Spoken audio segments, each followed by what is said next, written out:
Quero que você abra sua Bíblia, por gentileza, no Evangelho de Mateus, capítulo 13. Evangelho de Mateus, capítulo 13, versículo 24. Nós leremos do 24 ao 30, leremos 6 versos. Evangelho de Mateus 13, do 24 ao 30.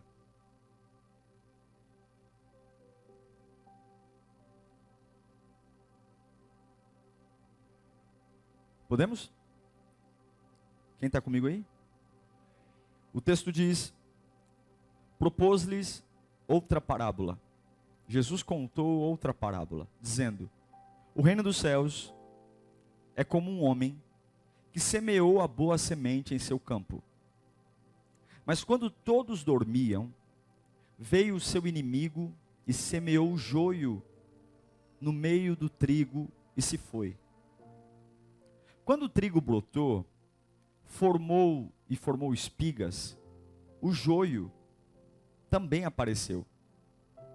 Os servos do dono do campo dirigiram-se a ele e disseram: o senhor não semeou boa semente em seu campo? Então, de onde veio o joio? Um inimigo fez isso, respondeu ele. Os servos lhe perguntaram: o senhor quer que tiremos? E ele respondeu: não, porque ao tirar o joio, vocês poderão arrancar com ele o trigo. Curva a sua cabeça. Pai, nós te damos graça, porque eu sei que tu estás aqui. Tua palavra, ela é ferramenta, ela desvenda. E nessa quinta-feira tão especial de feriado, tivemos a oportunidade de descansar um pouquinho mais, estar mais tempo com a família, para aqueles que tiveram o privilégio de não trabalhar. Mas estamos aqui na tua casa, Senhor, num horário agradável, num tempo agradável. Fala conosco, Pai, nós precisamos ouvir, em nome de Jesus, amém. Preste bem atenção. Eu queria falar um pouquinho com você sobre a capacidade que a gente tem de querer encontrar soluções rápidas para os problemas inesperados que acontecem na nossa vida. Nós temos uma característica de sempre querer ter resposta para tudo e saber agir diante de tudo. Se eu vou a um hospital e o médico diz que algum membro da minha família está desenganado e que não tem mais o que fazer, é muito provável que eu não me conforme com isso. Que eu entre na internet, pesquise sobre a enfermidade, ou busque outros lugares, para que eu consiga, diante de um cenário que diz não tem mais o que fazer, para que eu lute para que alguma coisa faça. A gente corre muito. Mas a gente precisa tomar muito cuidado com as soluções rápidas que a gente tenta encontrar para problemas inesperados.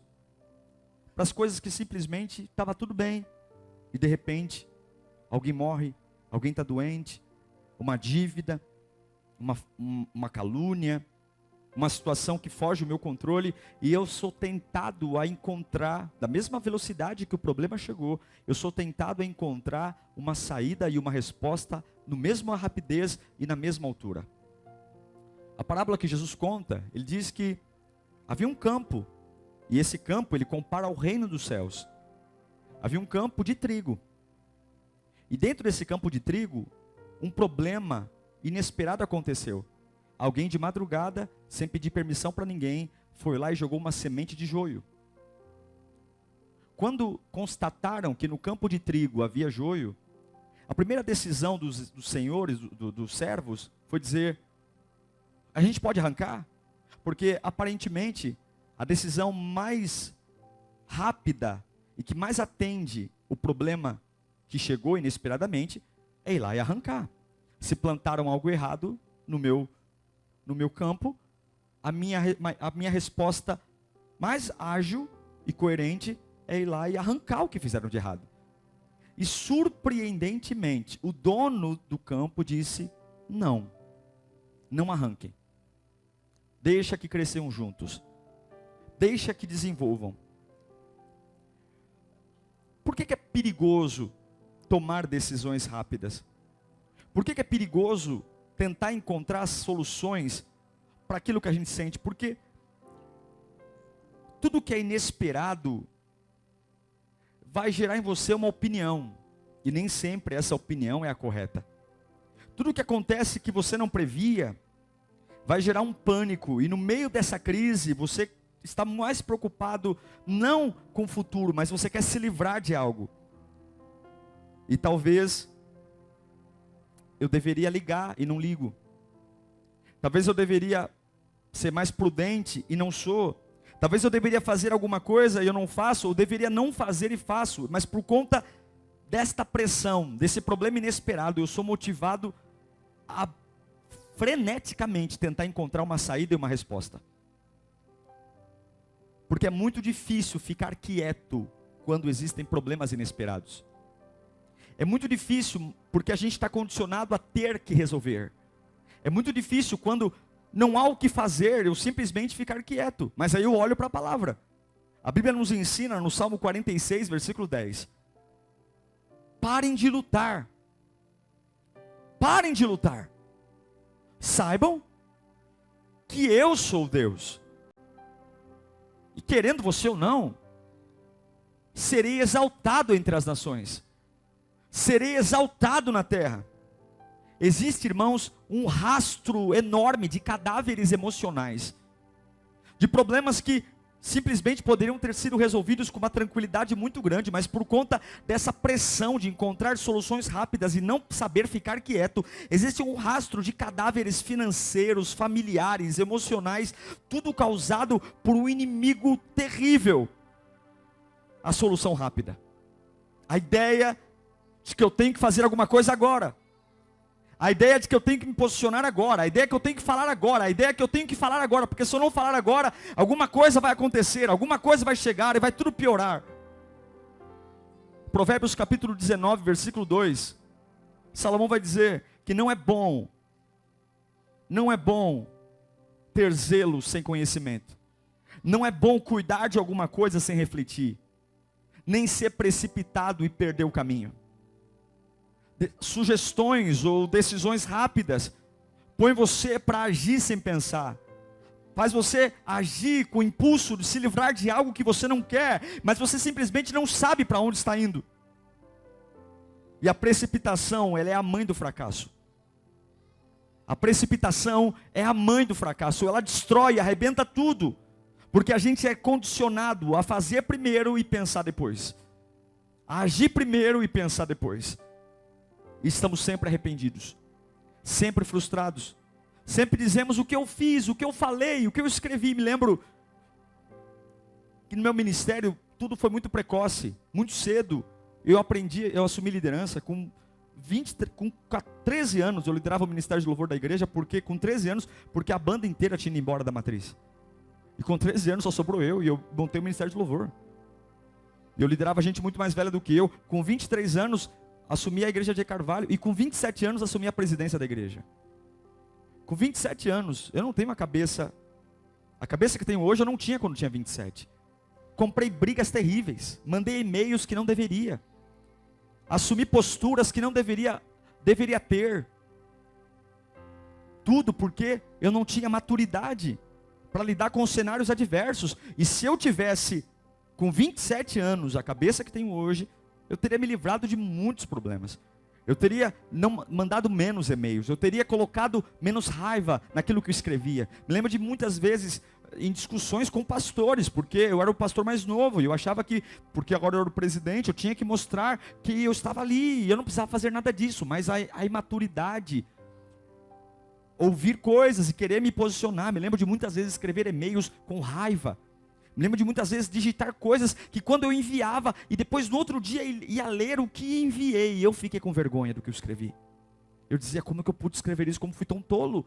Como fui tão precipitado? Como tentei encontrar na emoção uma decisão tão rápida? Quantas vezes a gente faz isso? Poderíamos ficar calados, poderíamos ficar quietos, mas não. Porque aconteceu algo que contaminou o meu campo. Eu tenho uma necessidade urgente de me posicionar, de decidir, de falar, como se eu decidisse amanhã eu fosse morrer, como se eu falasse daqui uma semana, como se eu fosse perder. E de quem vem a minha vida? A minha vida está estruturada em quem? Alguém que é dono do campo, e você não precisa ter medo disso. Alguém que é dono do campo, e não importa o que façam no seu campo, alguém que está acima de você, e é detentor do campo que você está plantado. Você não precisa caminhar nessa urgência. Às vezes a gente não consegue ficar quieto para se estabilizar. Às vezes a gente não consegue ficar quieto para encontrar a calmaria da alma. A gente não consegue ficar quieto para encontrar uma decisão racional, porque a gente viu que plantaram algo no nosso campo, e a gente quer arrancar, e aí vem o dono do campo e diz: deixe aí. Mas Senhor, todos os dias quando eu vier regar aqui, vai ter a minha linda semente de trigo, e vai ter outras sementes. Isso me revolta, não é possível. Não é possível, eu quero limpar isso logo, eu quero dar um jeito nisso. E ele diz: pare, deixa aí. Porque é muito provável que no meio do pânico, você não arranque só o joio, você também arranque o trigo. É muito provável que no meio do problema inesperado, por conta de ter desespero de encontrar uma solução rápida, ao invés de ajudar, você vai aumentar o dano. Aquilo que já é difícil vai se tornar impossível totalmente, porque a solução rápida vai me fazer estragar tudo. Porque eu diria algo tão rápido? Por que eu preciso dizer as coisas tão rapidamente? Por que eu tenho que responder as coisas na hora? Quando você faz isso, você se torna o que a situação quer fazer de você. Porque quem joga o joio no trigo, joga para desequilibrar, joga para desestimular, joga para tirar toda a paz da alma. E você está entrando no jogo, e aí vem o Senhor dizendo: fique quieto.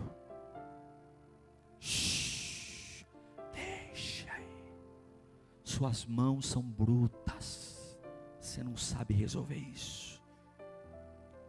Acautelai-vos, fiquem quietos, e saber que eu sou o Senhor. Deixe que cresça. O fato de ter joio não muda o fato de ser campo de trigo. O fato de ter joio não muda o fato que eu sou dono de tudo isso. Ei, acautelai-vos, fiquem quietos, continue o seu trabalho como se nada tivesse acontecendo, porque eu não perdi o controle. Eu não perdi o controle. Você não precisa ter situações de embaraço, acordar pela manhã e ter que pedir desculpa para as pessoas, de mandar e-mail pedindo desculpas. Você tem que entender que você não precisa ter soluções rápidas para tudo.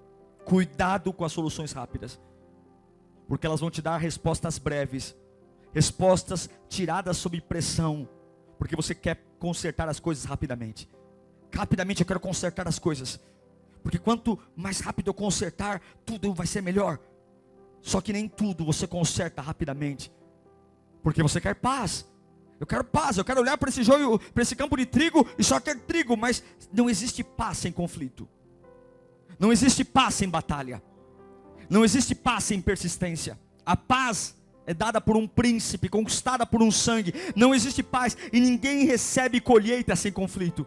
Não seja ingênuo de achar que você é ingênuo, de achar que você vai colocar sua família no eixo, que você vai colocar teu ministério em ordem, que você vai colocar tua vida espiritual no altar, e não seja ingênuo achando que essa colheita e esse plantio será um processo lindo, romântico, bem-aventurado, sem estresse. Vão tentar colocar situações e você vai ter que entender que quando tiver semente de joio no meio daquilo que Deus colocou nas suas mãos, você vai ter que parar e entender que você é apenas um servo daquele que é o dono, daquele que colocou algo na sua mão. Você é apenas um servo.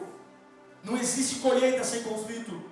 Não existe vida profissional bem sucedida sem conflito. Não existe ministério bem sucedido sem conflito. Não existe família bem sucedida sem conflito. Se o conflito para você é um problema, e quando você passa por um conflito, você perde o tempero, simplesmente você quer decidir tudo na emoção, quer gritar, quer bater, quer discutir, sai disparando e-mail, WhatsApp, sai comprando briga, simplesmente você é um tolo.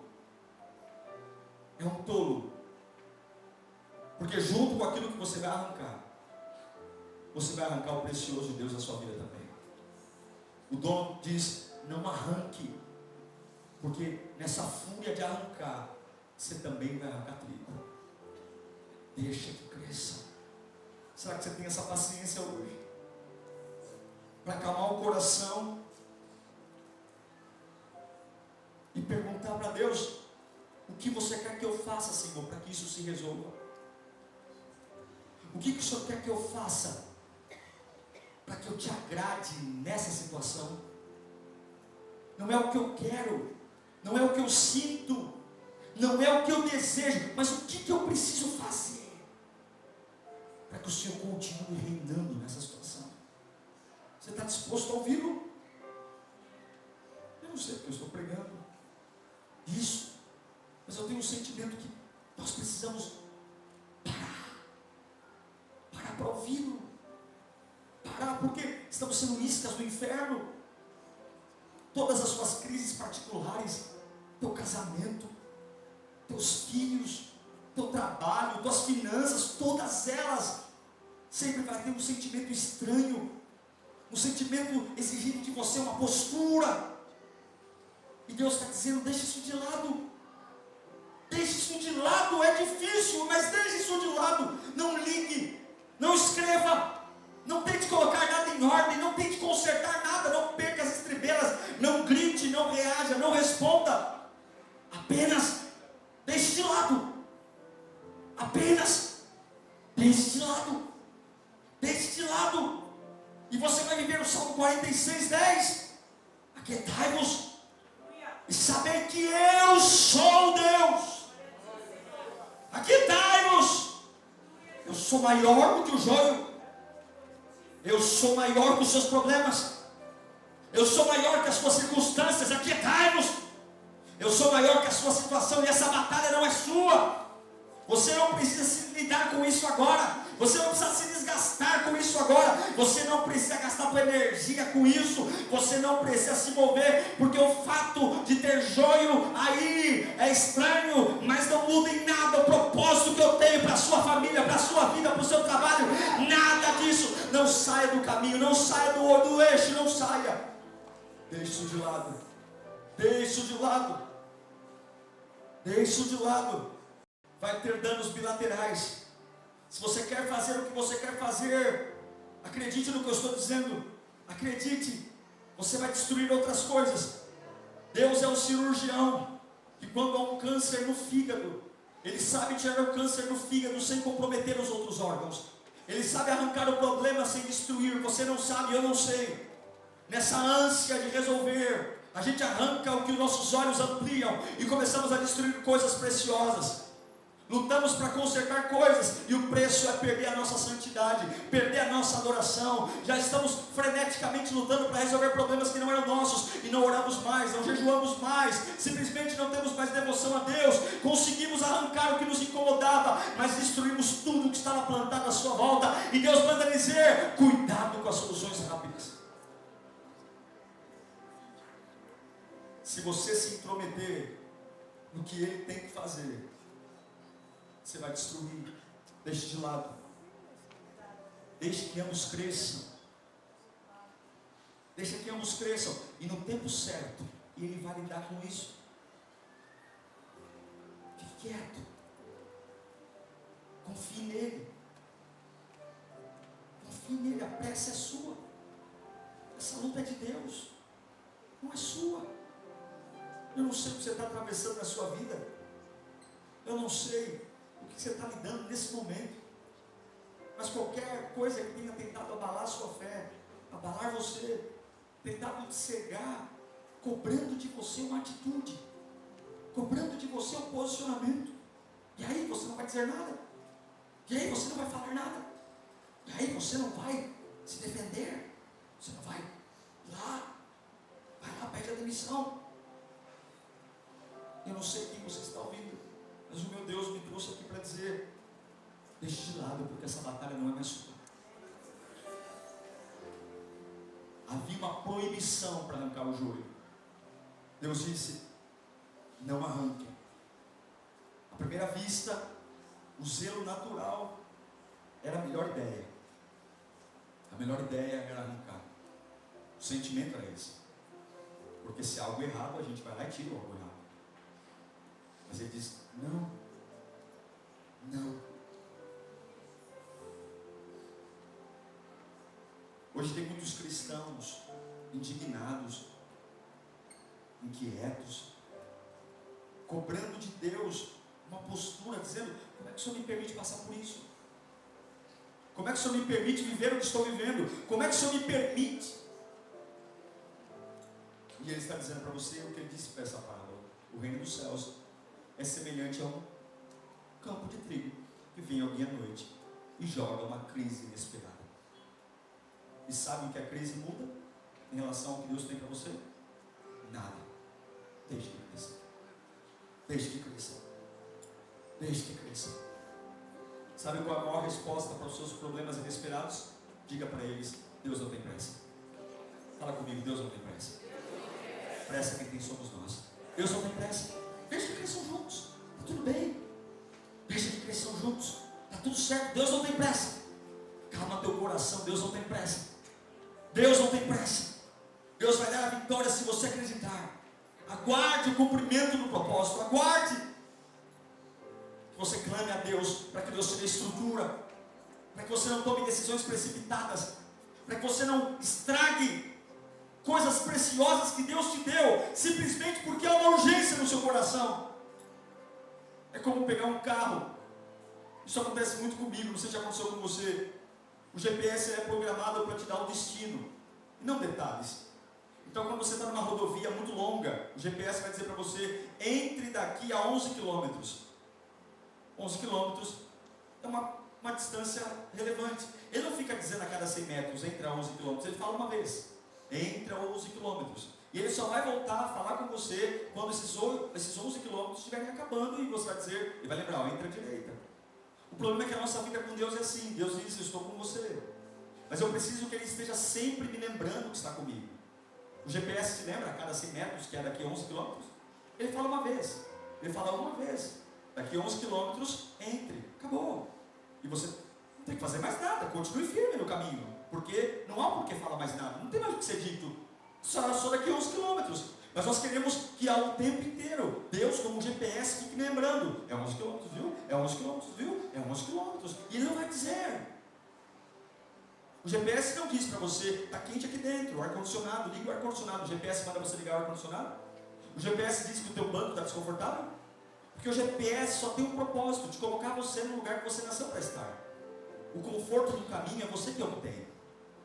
Você pode entender que você tem que entrar daqui a 11 quilômetros, mas você sabe que você pode abrir a janela, você pode ligar o ar-condicionado, você pode ajustar a altura do banco, você pode ligar o rádio, você sabe que o seu destino final é só daqui a 11 quilômetros, mas você pode fazer desses 11 quilômetros, em vez de um tempo de angústia, um tempo de conforto. Porque eu tenho uma voz que me diz que é daqui a 11 quilômetros, então eu ponho na minha música preferida, eu ponho o carro do jeito que eu gosto, eu vou dirigindo calmamente. Mas o que fazemos? Nós deixamos o carro, esquecemos de ajustar a temperatura, esquecemos de ajustar o tamanho do banco, deixamos a viagem desconfortável, porque nós não conseguimos acreditar na ordem que Ele nos deu. É daqui a 11 quilômetros, mas é verdade mesmo? Recalcula a rota, pega o GPS na mão, põe de novo o endereço. E se ele errou? E se ele falou que não é 11 quilômetros? E se ele estiver errado? Sabe o que vai acontecer com a sua vida?